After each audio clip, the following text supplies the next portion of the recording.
come this far. One thing I'm going to ask you, I think it's going to be the last question before I will allow you to rest, because you know you have been question before I will allow you to rest, because you know you have been on this journey for a very long time and every day on the phone and all that. So I'm going to ask you one last question. The question is this: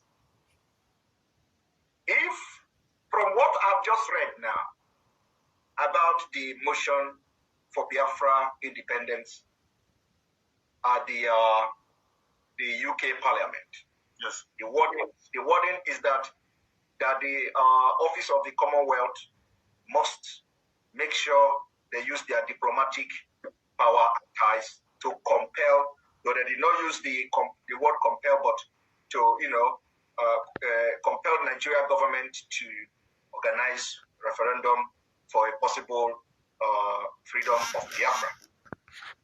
And this is exactly what we are all asking. Now, if this did not happen, are you ready to lead us to do anything to get the freedom of Biafra? Yes. I'm going to be number one to follow you. Yes.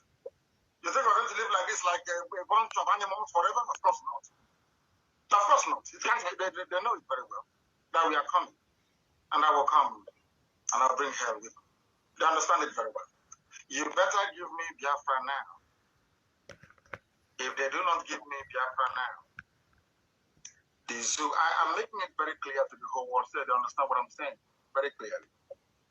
So that by the time that we are gone, history they will remember the deeds of God upon our lives. We have not come for anything else. I don't exist for anything else. It's only for Biafra to come. If you're not going to give me that Biafra, I will destroy everything I see on my path. I'm being honest with you.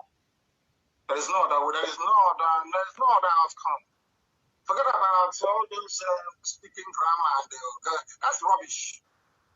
Give us a referendum, as those British MPs tried to do, in keeping with the fact that in England you have people that have soul and conscience. If you have a referendum today and people say foolishly vote to remain in one Nigeria, I will give up. But that's where we're going to, and nothing. You know, you know where we are now. Do you think now we are going to drop our guns now? Is that what you think? Are we going to drop it now? No way. You must negotiate, and that is going to be a referendum. They understand it, or else we give them hell, and they know it. If Boko Haram, a bunch of idiots that didn't go to school, can give you a tough time, imagine people who are educated and all over the world.